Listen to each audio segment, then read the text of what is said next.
In the Naruto CCG, there are a lot of archetypes and deck types that span a variety of characters and jutsus and missions, most of which are very, very good, and that's what is going to be built around for most competitive decks. I'm here today to tell you the top 10 worst archetypes in the entire game, most of which you probably didn't even know existed. So let's just get straight into it with number 10. Number 10 is Combination Toads. Now, you probably are very aware of Toads as an archetype in general, and the reason this is number 10, meaning the best of these top 10 worst archetypes in the game, is probably because of the Toad aspect in general. You probably are never going to be using most of these jutsus and most of these ninjas in your regular Toad deck. So the reason it's number 10 is because Toad Water Pistol here and kind of Naruto pretty much make a Toad's deck viable in the first place. They're incredible jutsus and allow you to search out other jutsus with your Naruto.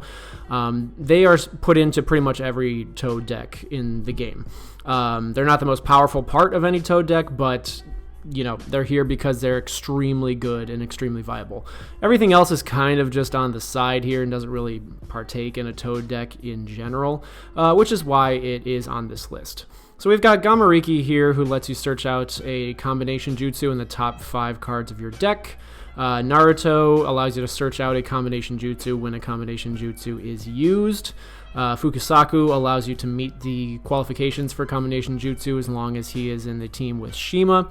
Fourth Hokage basically gives your other Toads elements, which come into play with a lot of combination jutsus, a lot of effects, you know, needing to have other elements in the team. Jiraiya allows you to move combination from your discard back into your deck.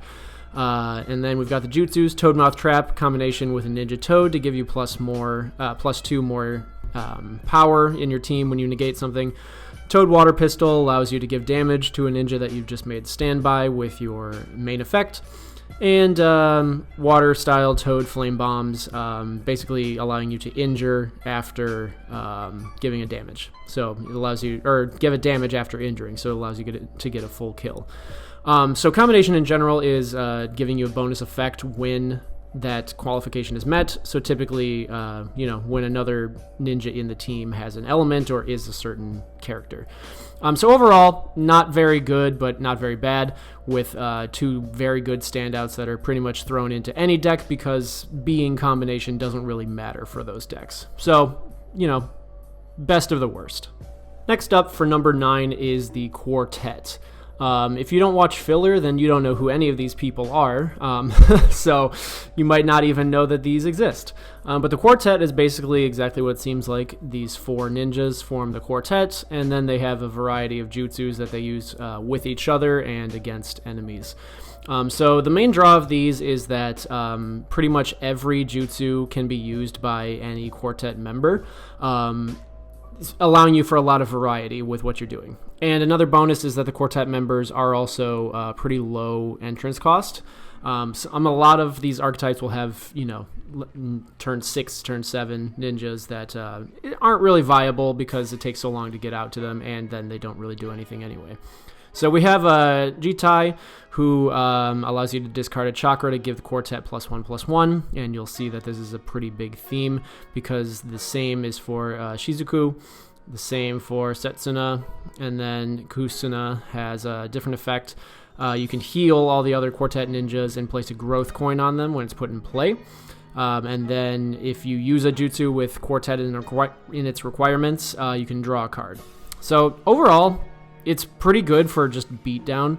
A turn 1 4 power and getting +1 is pretty good. And if you have all of these on the field, your teams can get pretty huge, especially with the growth coins, and then you have a draw engine. Even on turn 3, it's pretty good. And then you've got the jutsus here, Earth Style, Petrifying Jutsu. All of them are usable by just Quartet, which all of them have because it is a characteristic. So unaffected by effects, and then you get +3 if you're Jitai. And then you've got negation. You've got discarding a card if you are Shizuku. If you have more than 1 or more than 2 other Quartets, you can give 2 damage, so it's just a kill jutsu, pretty good. You've got Wind Style, Divine Down Current. You change them to injured, and then you can move it back to your hand if it's Satsuna. You've got Chakra Infusion, where you need Dark Medical, which is just used by Kusuna.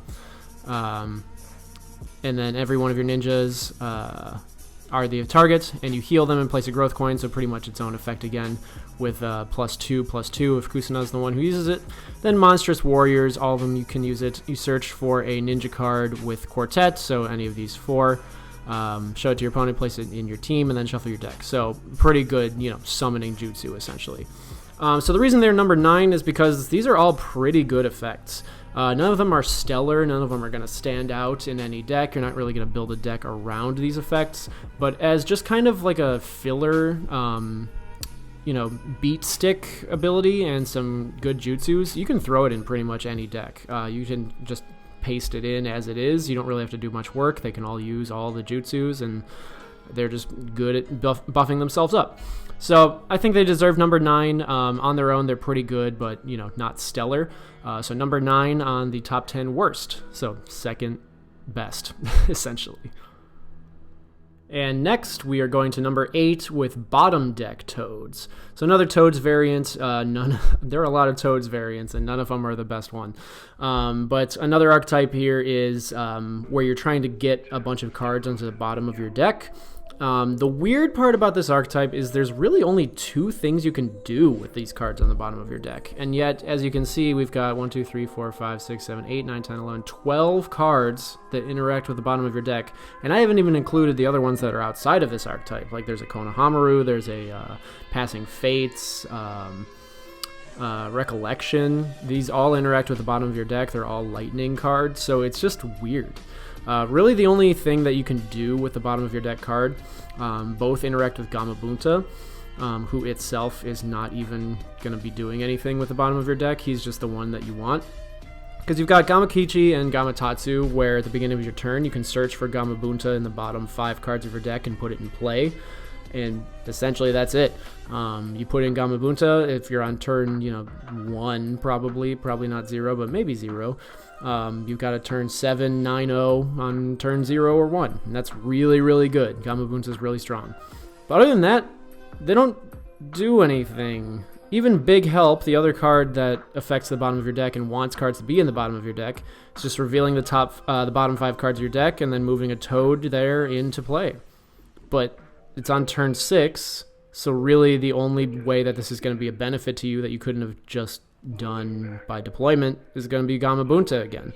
So I don't really understand the point. There are no other Toads that can summon themselves from the bottom, that can get combination with a card on the bottom of the deck or something, move a jutsu from the bottom of the deck. I don't know. This doesn't do anything. But I'll still go through it. So we've got the Gamakichi and Gamatatsu I just talked about. This really, really old Gama. The art doesn't even have the full cut. It's just really old. But if he's discarded, he's moved to the bottom. I guess that might be helpful. Same Gamariki as before. Search for combination in the bottom of your deck. Gamakichi, you can look at the top 5 cards and then move anything that isn't the Toad that you wanted to the bottom of your deck. I mean, I guess you could use Gamakichi, take Gamatatsu, and then move a Gamabunta to the bottom, maybe. It's fine. You've got this Naruto that kind of synergizes. You reveal the top 5, get +1 for every clone status, so other Narutos and K and S, basically. Move the revealed cards to the bottom in any order, so Gamabunta again. Ninja Toad, basically the same thing. He's discarded, moved to the bottom. Gamabunta does not synergize at all. He just is the card that you want on the bottom. Musings of the Hermit. This doesn't even really, mention Toads in a couple of these, but they're Jiraiya and Naruto themed, so might as well include them. But look at the top 5, reveal a non-lightning card, which is actually pretty interesting. You could use this in a lot of rush decks, I think.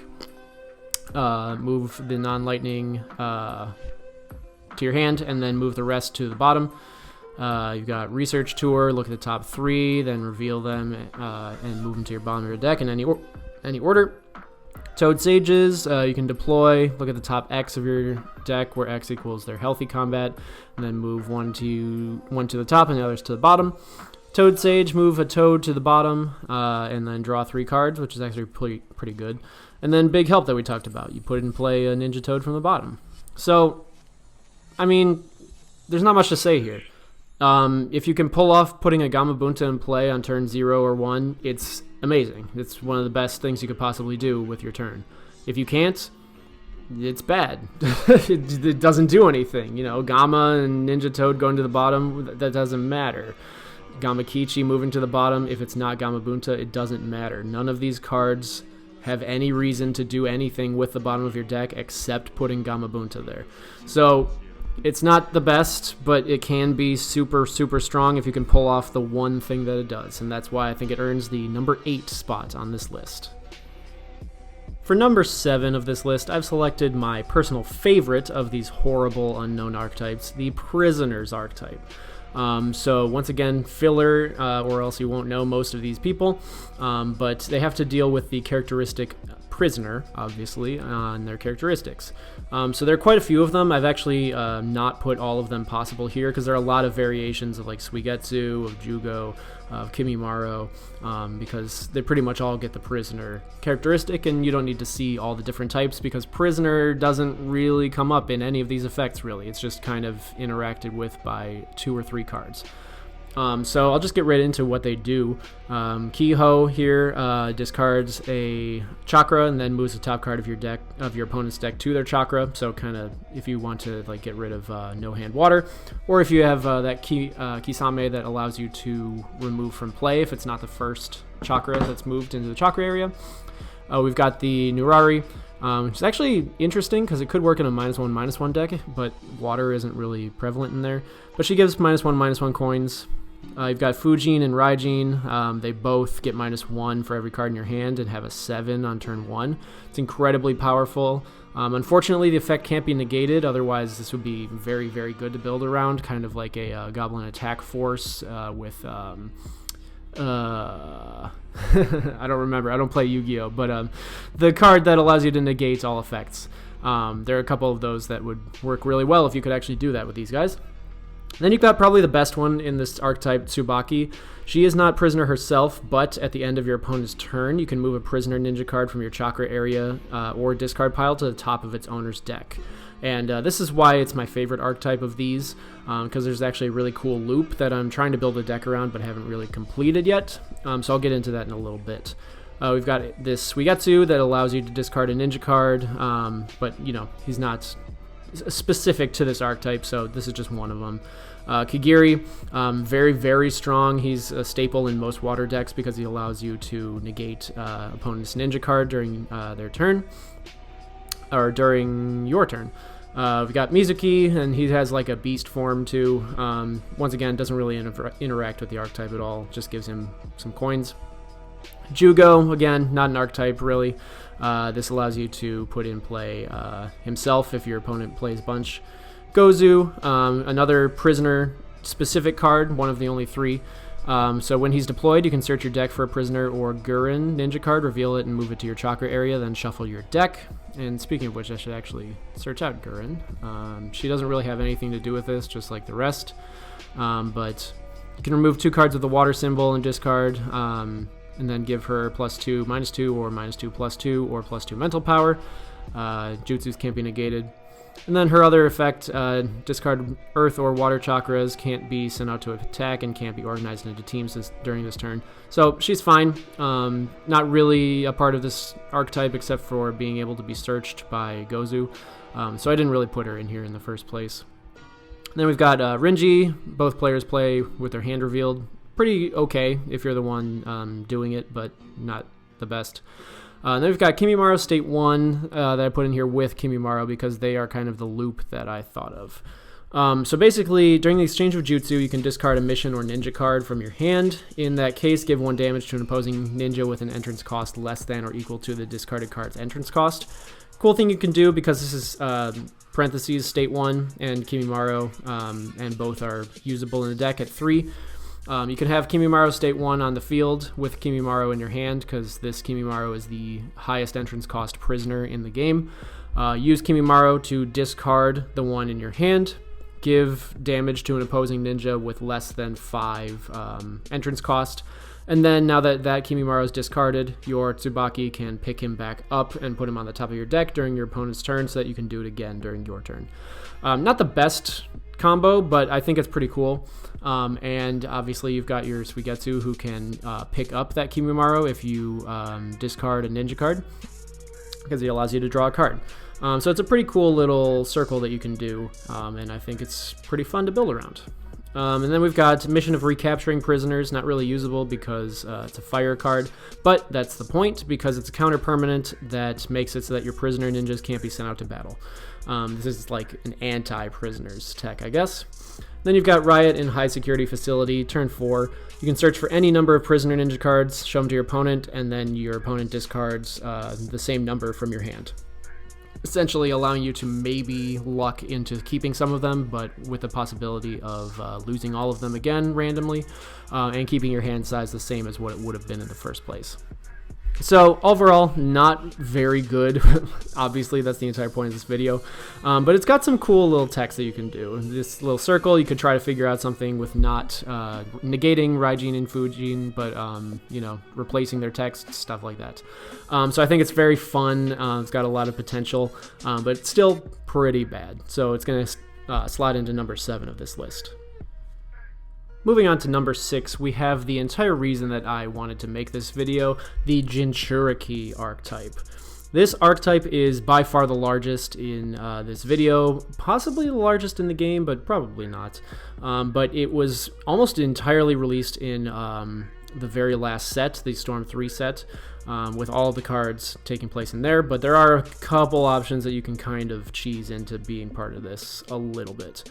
So the entire point is that all of the reanimated Genturiki are here, and Naruto, and each of them has an effect where you can put in play their respective tailed beast as long as it's in your hand. And then each of these tailed beasts typically have an effect where when they're put in play except by deployment, usually by the Genturiki themselves, they get their effect off, allowing you to, in regards to 7 tails, take Fu on turn 2, drop 7 tails early on turn 2, to have a turn 8, essentially.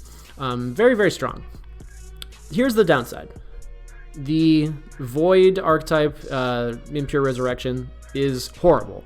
None of this synergizes in terms of elements. Every single jutsu is a different element, even if it has its own colorless chakra cost. Every ninja is void, so you can't even put it in like a different deck because all the tailed beasts are a different element as well, and they all have hand costs. So it pretty much guarantees that you need to be playing like a void deck to build into these to cheese out the tailed beasts. But you can't have all these tailed beasts at 3 in your hand. As you see, just putting 3 copies of each card in the deck, we have 66 cards here. That's not possible. So right there, already pretty bad. The only other way we can get those out without it being in your hand, so that you can have fewer of the actual tailed beasts in your deck so you don't draw into them, is with Tailed Beast Transformation. Tailed Beast Transformation is a mission on turn 1. Allows you to target one Genturiki you control, move the target to your hand, then search your deck for a ninja with the same name, and then move it to your village. So this card is actually amazing, but not because of anything it can do with this deck. Tailed Beast Transformation is really good because it allows you to search, and because of the format of the show and the manga, a lot of these cards actually were visible and printed before this archetype came out. So the biggest one that you can actually do is with this Naruto and with the Yugito, both on turn 3. Naruto obviously having a lot of cards. The main one that it wants to transform into is Naruto Ninetales Cloak. Unfortunately, it doesn't synergize at all, but we'll get to that. But you can get rid of this Naruto and then put in play a Sage mode from your deck, for example. And that's really good because Sage mode is very hard to get out. Turn 6 usually. Same with Yugito.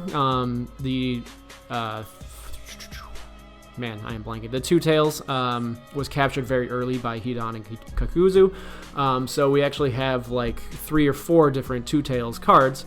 But more importantly, we also have Yugito cards that were out before that have their own very good effects. So a very good way to do this is to find the Two Tails before this effect, and not just the 2 tails here like you'd use in a tailed beast deck, but this 2 tails, where it has the name Yugito because she transformed into it in the manga.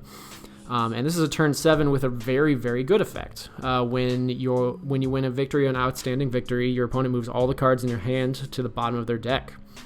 Then they draw the same -1. So you can essentially prevent your opponent from, responding, because you're just going to nuke their hand every single time you attack. You could combo this with Jealousy so they can't draw, stuff like that. So that's actually a really good play, but still, you have to deal with the fact that the Yugito is going to have Sacrifice, so you're going to have to nuke one of your ninjas on the field. You're going to have Void in your deck. You can't just make it pure Earth or anything like that, because you're also going to have Void with your Tail Beast transformation. So it's not very cohesive. So each of the Genturiki ninjas have the same effect put in play, their Tail Beast.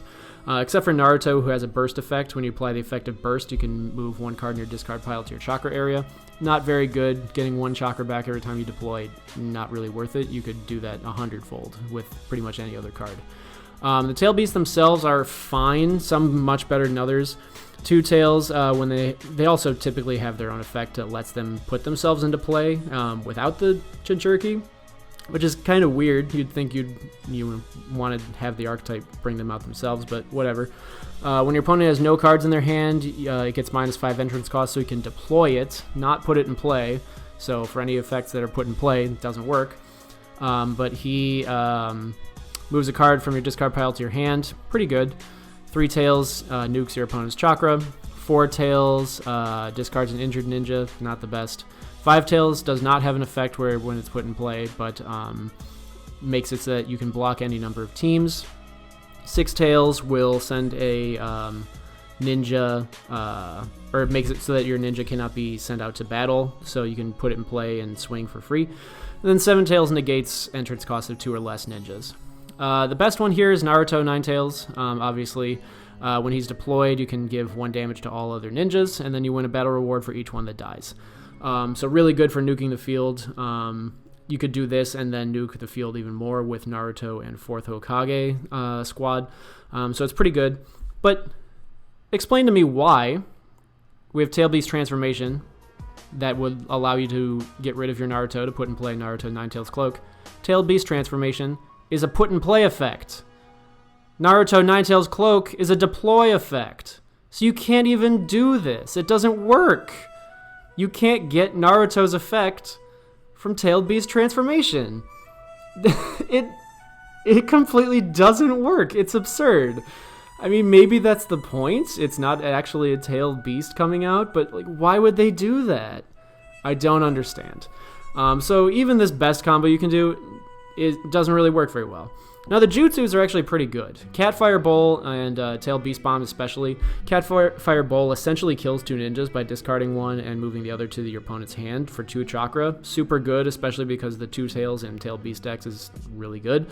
Rough Sea Spume moves their hand to the chakra and then moves 2 from the chakra to their hand, so it's fine. Great Blazing Eruption is milling 10 and then injuring. 5 Mountain Jump. Opponent moves battle rewards to their hand, and then if they have 5 or more, they move an additional 1 to your hand, so unwin battle rewards. It's fine. Fright Bubbles, 1 damage to the user, and then negate and discard the target, which is every jutsu. It's fine, I guess. You'd rather just, use your own jutsu and kill them, but whatever. Phosphorus Blast, target is 2 or less, discard it, otherwise they become 0/0. And then probably the best jutsu in the game, Tail Beast Bomb. You just kill a ninja, kill a mission, or negate a jutsu. Just straight up. 2 chakra, any of them can use it, including Naruto, because it is Naruto Ninetales Cloak or Tailed Beast. So overall, extremely disappointing archetype, but I think this does have a lot to do with the game being canceled because, this probably would have been added to. There would have been other Narutos that they would make, like the Biju mode or stuff like that. Something also disappointing, there's no Killer Bee in here. Killer Bee has no Genturiki card, and the 8 Tails has no Storm card, so he's just not in here. He doesn't get to transform, even though he's the one in the picture. I don't understand. How did they screw this so hard?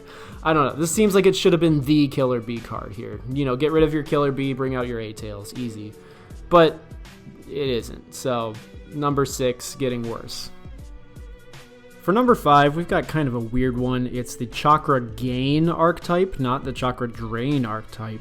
A lot of times these will go together, and the reason that this is kind of in the middle is because I don't think it's necessarily bad when you use it. As an archetype, it's absolutely horrible. Giving your opponent chakra to do your effects is one of the dumbest things you could possibly do. Using jutsus is one of the best ways to influence the game in your favor. But because there's such a powerful Chakra Drain archetype, a lot of these cards can actually be used very well to sort of give an benefit to your opponent and then take that benefit right away with the Chakra Drain. Because, with Chakra Drain, if they don't have any chakra, you're not really doing anything. So, for example, Karin here is one of the best healers in the entire game. Probably the best healing card in the entire game. She gives your opponent 1 chakra from their discard pile, but that's fine in most decks because it's just 1 at a time. Now imagine the entire deck was giving your opponent chakra back. Not only would they have a crap load of chakra, but they also wouldn't have any cards in their discard pile. You wouldn't be able to give them their chakra anymore, and you just run out of stuff to do. So I'm going to put this at number 5 because it's very good sparingly, and if you can, mitigate the bad parts.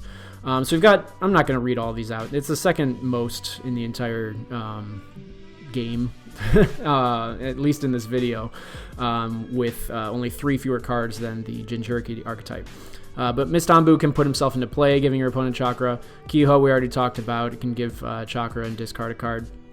Suiyu, I think. Move a card from your opponent's deck, and then you get +2/+0. A lot of the effects here are based on how much chakra your opponent has, so it's not even like give your opponent a chakra and then get stuff. A lot of the times it's like give your opponent a chakra, and then if they have a certain amount, you get stuff. So it might not even work for a good amount of time. Jirobo buffs himself up, and you can discard battle rewards. Karin heals, Suigetsu reduces his damage. Sakon wins battle rewards. Haku can prevent damage to ninjas with jutsus. Jugo gets buffed. Kabuto can what does he actually do? Draw 1 card, and then if they have 10 or more, you draw, and then if they have more chakra, it's bad. It's kind of weird. It's like it wants you to move the chakra, but then it doesn't want you to move the chakra. It wants you to stay within 1 to 0. It's very weird. Zabuza can become the target of your opponent's jutsus, and you can injure ninjas. See, like Zabuza, you can injure a back ninja. There are Zabuzas that basically do that for free, so I don't really understand why they would make this. Orochimaru can play jutsus from the discard, which is really good, but you don't want your opponent to have chakra. And then Three Tails, we've already talked about, can put himself into play if your opponent has chakra, and then discards all the chakra. This is not really part of the archetype, but it's benefiting off of your opponent having chakra, so I put it in here anyway. Chakra Transference gives your opponent chakra, and then you draw. Mystic Fog Prison moves top card of your deck to your chakra, then you negate the effect text of a ninja, and then you can negate a jutsu. Chakra Sword, if you have chakra, your opponents give 1 damage to the target, and then expert effect for Sasuke. Fisherman's Quarry is a mission. It's actually not that bad. It's a permanent mission, and for 0, you can move 2 cards from your opponent's discard pile of chakra. Then, and so it is a cost. Then if your opponent has 10 or more, you can look at the top 2 cards and then move any number to the top or bottom of your deck. So you can kind of thin your deck, look for what you want. Not horrible, but not good. Rogue Jinchuriki, draw a card, and then move chakra and draw another card. So draw 2 on turn 2. I mean, Water has some of the best missions in the entire game. That's not very good. Then Alliance of Evil. If your opponent has 8 or more chakra, it becomes 0/0, turn and hand cost, and then discard every player's chakra. So overall, not horrible, but not very good either, with the small exception of Karin being one of the best at what she does in the game. So decided to put this in number 5. I think it's a pretty good spot for it. For number 4, we've got the Prince/Promise archetype. It's not a very big one. It's just from a single movie, so that's why you probably don't know it. But it interacts with both Prince characteristics on these 3, possibly 4 clients, and deals with promise coins that Hikaru here can put on himself, and important promise can distribute. So first off, we've got Chikara. I don't think he's actually part of this archetype, but he does have the Prince characteristic, so it does work. And I don't know the filler movie, so I don't know enough to judge. But he basically works with females. If you have females, you can negate a ninja, or negate a mission, and then he gives females a buff. It's fine, I guess. This Hikaru has pretty much nothing to do with either archetype. He lets you put animals into play, and he's super busted because you can put him into play no matter what their entrance cost is, so just dump like an 8 tails into your chakra area and get it back for free. Stupid. This Hikaru puts 3 promise coins on himself, which allows you to facilitate the effects of other ninjas. Michiru is pretty good. After turn 5, you can draw an extra card by discarding a chakra. Very good. Naruto puts in play a prince, and then if you have a prince, he gets clone status. It's not very good. You can just get a turn 0 with clone status anyway by himself, and there's a Yuruka that can put in play clients for free. And then there's this Naruto that interacts with promise coins. You can remove one to give himself +3/+3. Not too bad. When he's injured, that makes him 6/3, so he can actually get pretty strong on turn 0. You've got Sakura, who puts herself, when she puts herself into play, you can draw 1 card when you have a prince, and then she buffs herself on the support side. Lee, who does the same, but for the attacking side. And then you have the Lee with the promise coins. If he's injured, you can discard a promise coin to heal him and place a growth coin on him. I kind of would have preferred that he wouldn't get healed from that, but you do get a slight buff by being healed, I guess. You just can't do it again until he's injured again. Then Kakashi, when you have a prince, you can draw a card when you put him in play, just like Sakura and Lee. And while you have a prince in play, he gets -1 entrance and hand cost. And then Important Promise lets you put in play a prince from your, or put it into your hand from your deck. And if you already have a prince, you can put promise coins on that prince. Importantly, you can actually put them on any of the clients, so it doesn't really even have to be this Hikaru. So like if you're using this one, this Michiru to draw in the later turns, you can still put the promise coins on him and then still use the Lee and the Naruto if you really want to. I mean, it's not really good later on, but you can. So it's kind of middle of the road here because it's not very bad, but it's also not very good, which is bad for this video. But for what it does it fine. You can do like a casual beatdown deck. It just doesn't do very much beyond the early turns. So number 4 I think is good. Next up for number 3, we've got the Proctor archetype. Have you ever seen half of these ninjas before? So the Proctor archetype, you can probably see from the get-go, is not really anything. They've got every element but wind in here, so they're not cohesive on that. They've only got 2 ninjas that actually do anything with the Proctor characteristic, even though they all have the Proctor characteristic. And they have 1 jutsu that's old and really bad. So what is this? We have Tanbo, he does nothing. Mizuku, that when you put him in play, you can move a card from discard to your chakra. Pretty bad. Iwashi, your opponent gets a battle reward. You can see the battle reward first. Pretty bad. There are a few Izumos, but some of them are actually okay. You can get jutsus back from your discard, etc. I'm just throwing these in here because they have the Proctor characteristic. They don't actually have anything to do with being a Proctor. Kotetsu and Izumo have some synergy together in specific pairs, like if they're in the same team together. Shimon is actually very, very good. It prevents players from putting ninjas in play except by deployment. He's exceedingly good at doing that. He's like a floodgate for other decks, but has nothing to do with the Proctors. We've got Genma, again, nothing to do with Proctor. And then we've got Ibiki. He, when is put in play, you can reveal any number of Proctor ninjas from your hand. In that case, you give a +1/+1 to him for each card revealed that way. Not the best. At most, you have, like 5 Proctors in your hand, and at that point, you're pretty screwed. You've got 5 ninjas and nothing else. And that gives him 8 power, I guess. It's fine. Hayate, there are a few Hayates. I just put this one in here because they have no Proctor specifications. And then the second card that interacts with Proctors is Shikamaru, which is actually pretty okay. When he's in the same team with 1 or more other Proctors, his team and the opposing team perform a mental power battle. And your other in-play Proctors get +2 mental power. So, total you're going to have at least 6 for this team. If your other Proctor is 0 mental power, you're going to have 8 minimum. and you're going to win that mental power battle for sure. So, I mean, that's really good. Mental power battles are exceedingly good, but, you know, there's Shikamaru's that do mental powers by themselves. So there's Shikamaru's that do it with other ninjas. You don't need to run Proctors to do this. Running a mental power battle on turn 3 is really easy to do. And again, there are many Ankos that have Proctor. None of them have anything to actually do with... Oh, this one actually doesn't have Proctor, but has Proctor in the effect text, which is why I probably picked it. But has nothing to do with Proctors as an archetype. Lastly, we have one jutsu, Evil Illusion, Misleading Jutsu. You have to be a Proctor to use it. All teams with 0 or less mental power become standby ninjas. I mean, it's fine.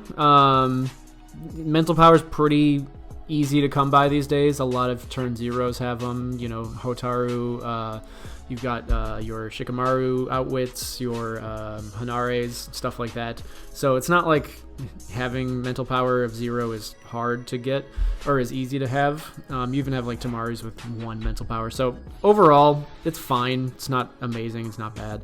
But the archetype itself is pretty bad. It doesn't really do anything. It has no cohesive element to it, and none of the effects really matter and are easily replaceable. So easy number 3 spot, but surprisingly it does get worse from here. For number 2, I've selected the Sea Monster archetype. This one actually was a little contentious for me because I think it can be better than the Proctor archetype and therefore higher on this list, I guess, lower on this list. But the main thing for me is that there is one way to basically shut this down completely, and it's pretty simple. So the Sea Monster archetype is just these 3-ish ninjas and these 2 jutsus in 1 mission. And their effects are all kind of in the same vein that if your opponent has a water element, that basically turns them off. So Sea Monster itself is actually really good at defending. It has 5-0 for its stats on turn 0. It's the highest you can be legally without being banned. Its effect is when your opponent has 1 or less chakra with a water symbol, it cannot be sent out to attack, and Sea Monster ninja cards in your hand get -1 hand cost. So it's fine. Even if your opponent is playing, or if your opponent's playing water, this is actually better. But if your opponent has anything else, it's only going to be defending, which isn't the best. But it is still pretty okay because it has ambush, it has 5 healthy and injured, so, you know, it's passable. Isaribi without Sea Monster is turn 1, and when she is sent out to block, you can reveal the bottom card of your deck. If it's a ninja card, move it to your hand. Otherwise, return it and shuffle your deck. Actually pretty okay. Every time she blocks, you might be able to draw one. And because it's a block specifically, you're not going to be discarding if you have more than the hand limit on your cards. So that's pretty fine. Only issue is that, once again, doesn't really, you know, do anything by itself. You'll have all the ninjas you can, but that's its only effect. And then you've got Isaribi's Sea Monster. This ninja cannot be affected by the effects of your opponent's ninjas that do not have a water combat attribute. So if your opponent has water, you pretty much have a vanilla card. Also has a hand cost on turn 1, which is pretty bad. Does have ambush though, so that's fine. But water's some of the best decks in the format. You've got Chakra Drain, you've got no hand water. They're exceedingly good, so playing against a water deck means you're going to be even worse, and they're already on a pretty good high against you, so not the place you want to be. Then you have Amachi. When he's put in play, you can search for a Sea Monster Panic mission card, which is right here in your deck. Show it to your opponent, place it in your hand, and then when he wins a victory or an outstanding victory, you can place a coin on Sea Monster Panic, so it lasts longer. It's fine. Requires you to snowball. It's basically a win more card. But then you have Amachi's Sea Monster. This ninja cannot be affected by the effects of your opponent's ninjas that do not have a water combat attribute. So same exact effect as the other Sea Monster effect. Horrible part about this is that they don't have like sacrifice or anything, so you can't even use your Isaribis and Amachis while your Sea Monsters are going to be out. And if you have Isaribi on the field, you can't put in play your Sea Monster Isaribi, so it just doesn't work. You can't use half these cards at the same time. One interesting part is that they have Sea Monster even when they're not Sea Monster, so there's no real point in using the worst one of these 4. So I guess just don't. I guess you then have 3 cards. Fine, I guess. So then you've got the Jutsus, Water Style, Great Cannonball, requirement Sea Monster, so any of them. 1 ninja being sent out to battle, target becomes standby. That's actually pretty good. It's even cheaper than toad mouth pistol trap, whatever. It doesn't injure, but standby is very good for 1 colorless chakra and 1 water. It's pretty good. And then you've got Summoning Jutsu Sea Monster. This has a requirement of entrance cost 4 or more with your Sea Monster, which is just Amachi and Amachi Sea Monster. But the effect is actually pretty okay. Place this card in user's team as a head ninja with power 6-0 and Sea Monster. Can't receive any damage, and if it still remains in play at the end of the turn, it's moved to your chakra. So basically a +6 to your team, kind of. I mean, if you have like Amachi use it, then there's no benefit at all because, I mean, you replace the 6 that you had with another 6. I guess you get the +2 because Amachi becomes a standby. But I mean, it's 2 chakra for a +2 to your team. That's not very good. Isaribi could use it, move herself to the back to get like +4 and then 3, so like +7 cumulative, I guess, or even this one for +8.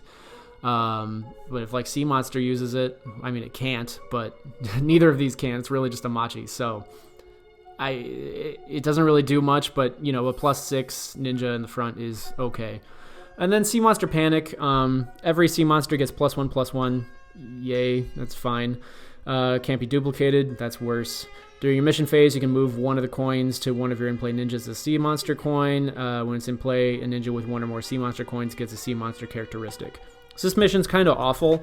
The only way it's useful is, you can make non-Sea Monsters Sea Monsters so they can use these jutsus. That's not really helpful. I mean, you don't really care if your other ninjas are Sea Monsters just to use the jutsus. I don't know. It's not very good. It is more cohesive than the Proctor archetype, I'll give it that. So, I mean, it's debatable. This could be 3, Proctor could be 2. I don't think it's really wrong either way. But this archetype is pretty horrible. Each individual piece is fine, but it's easily countered by just playing the deck that you wanted to play anyway if it's water. And the jutsus are passable, but easily done with something else. So, not a very good one. Pretty bad. Number 2. And for the number 1 worst archetype that you definitely didn't remember existed, we have Discard Fire. This archetype really only has like 4 cards in it. I don't think Dataro really belongs in here, but he has a similar effect, so I put him in anyway. And this entire archetype is based around discarding the ninjas that you have on the field to produce an effect. Generally, putting a ninja in play is the best thing that you can possibly be doing in this game. Generally, a game will last like 5, maybe 7 turns max if you're lucky. That's about 7 deployments that you're going to have for your entire game. Now, imagine that you are in a game that's lasted 5 turns and you've deployed 5 times and you have an effect that wants to discard one of your ninjas. That's 20% of the ninjas that you're ever going to be able to deploy in that game. That effect better be amazing. It better be one of the best effects in the entire game. And Datara's kind of is, which is why I think it doesn't belong here, because it's way too good. So for an Earth or a Fire, you can discard a ninja you control, and then if the entrance cost of that ninja was 4 or less, you win 1 battle reward, and if it's more than that, you win 2 battle rewards. So this effect is very good because, yes, nuking your field is really bad, but if you're on a part of the game where you need like 2 battle rewards to win the game, doesn't matter how many ninjas you have to kill, you can do that. Kill your ninja, get 2 battle rewards, game's over. It doesn't matter how many you have on the field anyway. So it's a very good way to basically finish off your opponent. I think in Yu-Gi-Oh! There's like a Gaga Cowboy that does the same. It's just burn damage for the very last sliver you need, doesn't matter what the cost is. So that's very, very good. The other ones are very, very bad. So going backwards, because they get worse as you go. The Fire Lord is a mission. Discard 1 ninja you control. In that case, if the entrance cost was 2 or less, draw 2 cards. Otherwise, draw 3 cards. This isn't that bad. You could have ninjas that you know have like kind of outrun their welcome. Kisuke with a ghost coin on it. Even a Hidan that you know you can get back next turn by giving your opponent battle rewards. That'll allow you to draw 3 cards. In Kisuke's case, 2 cards. Maybe you have some tokens or something that you want to get rid of. That's fine. This Fire Lord card is fine. You should definitely just run the Warhawk instead. But Fire Lord is passable. And then we have Madara Uchiha, one of the strongest ninjas in the entire series in his prime at the Valley of the End fight here. His effect is terrible. He has Inherit, so if you want to have another ninja have this same terrible effect, you can. During the EOJ, you can discard 1 ninja you control, and then he can't be the target of one of your opponent's jutsus during this turn. That's one of the worst effects that a jutsu can have. There are many, many jutsus that have the same effect as this. The problem is that you can just chain to it and it hasn't activated yet, and you can just target him after he's putting the effect on the chain. So it doesn't even affect him anyway. He won't be able to protect himself because the chain resolves backwards. So then you have Itachi, and this one actually is a little better than Madara's, the best one of this archetype for sure. Inherit again, so when he discards himself, if you want to, you can give it to another ninja and do the same thing, I guess. It's fine.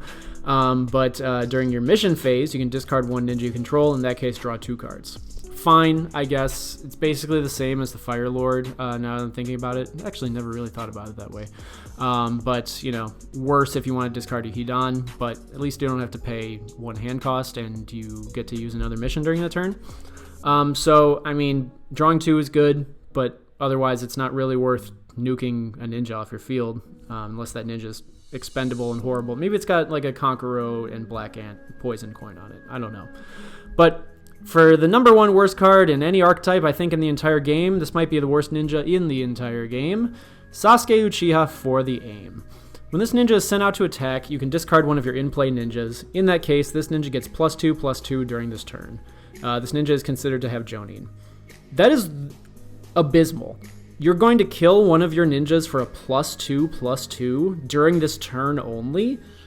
There are jutsus that would give you more than that for 1 chakra. I don't understand how anyone could think this effect is good. I mean, he has growth. That's cool. Not a lot of Sasukes have growth. Not a lot of Sasukes have the Jonin thing. But in what world is this ever going to help you? What, you swing out and they have, +1 on you, so you need to kill one of your ninjas. Can't be in this ninja's team, because then your team's going to get weaker. To win over that fight, I really don't see any benefit in this card whatsoever. I think this is hands down the worst card in the entire game. Maybe there are other cards that are purposefully bad, like, I don't know, like a Rampage's Pig or whatever. But like, this card wants to be good, and it's horrible. So for that reason, this is the number 1 worst archetype that you have definitely forgotten exists in this entire game. And I think it's even worse because I don't think Datara belongs here. But I think that's it. We've got the top 10 worst archetypes in the entire game for you. If you liked this kind of video, like and subscribe. I have a bunch of content coming out. I post mostly deck profile videos, so you'll see more of those too. I've got deck concept videos that I haven't made yet, but I've got so many stupid ideas, you'll see them for sure. And I'll probably make best archetypes and another worst archetype video down in the future. So make sure you hit the bell so you can see any more videos coming out, and I will see you next time. Bye!